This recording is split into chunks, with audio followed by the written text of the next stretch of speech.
yo wabaha osu efe omanye ne waha osu efe afi na akpe mene afi afoyi ni eba ni lele aka de gbe ahun ehye osu no wala ake gamashe yi mene osu la ke tashi wala ke dipo ke pran si waka be fe yo ekomi wala ake ye de ke be na bi be gadan be fe eso ni wonye mo dupa jenshi ya wo pe be no de hwe sadiku be nyedenche iyo ya ke nje ba de nje yi maami nje ba na ke osu afiyeli efe belewu sadiku bebi wo won ya ke shin cha no na kan no pepepe keje bia ne ka ta beke ni sadiku beyi wono no je ake wo bole kutu ye ne ke be na mi no pe ne no ni sani wo fi owo fe le ekomi na gba eni yo boni ke sha fi ni wonyo wo ba ekomi ni wo keneke na gba eni fe fo wo se wo pa keka ya fi atan ne ke na gba eni wo ba je ogbe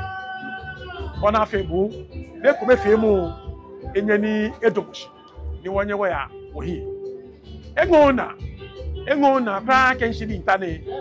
aya fi yosu ni lumojimoku ni kuenmene chama agbine saka manyama konnani ni mabote nyemishia ni noni kuko na agwa machie ni kelefe waka wonene awomi na on saka nye eba ishia ni le wo fe eke engona ke neke dibi iyalo mabia ke wasa afie noni wona ne ekwa akabado wo fo ke mo ake wasa afi wo fo ke mo ake won bi to enjole wo fo ke mo ake won tawe ko be fe mo shiani wo meni to enjole e ko be fe mo ne ejo wo na ani ke wo jebi e wa chu ne ke bi chu na e ni no e fe mi ake na kan she no fia no de wo bi o ka wo chu e ni ye o de ashe bimo mene je ake no ni wo ke afi ko be nke huwe afi ne tutuntuwe le cheme ne ba ameba jaje fe dana gbina dana meya ne ka mete huwe amefo amese na mekwe ake no na me jaje ejalo wona fe wasa afie wo ke kutu ke eko be fe mo adomushi nu okeje afie ni osuwe ako imama papa ni ebu ye gbeja no to fe mi aka na osu ane ho de die gbe kokoro no aka na osu alata de die gbe kokoro no aka na osu asante ni enyi gbe kokoro no shi ana osu ake mankome ka ke osu se be won track osuwe mankome ni dani kwa mu yemo na jaba na chone ni kashi niji numwe ochamechuwe jaba na ke yeyiche enum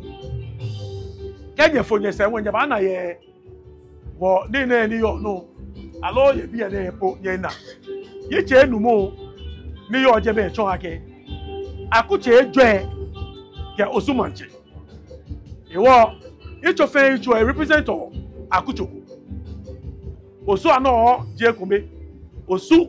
alata je kumbe osu asante je kumbe osu kinkawe je kumbe keke be osu manche femini lejimoni ita eite ayabo awo ni neke hinti ne hani wogbe shiye wona ewo chue niji wo ma su eno ake kuwe sake wo fi wo itomobo ni afiye chone ibe wo sa afiye kenye ba wo sitra mo ne efe pepepe jebia wo bata shi wata osumanche bini pale se wonu wo eshi no onye wota jeme keje jeme nwe anyo ake 6 months ma chuda gbe ona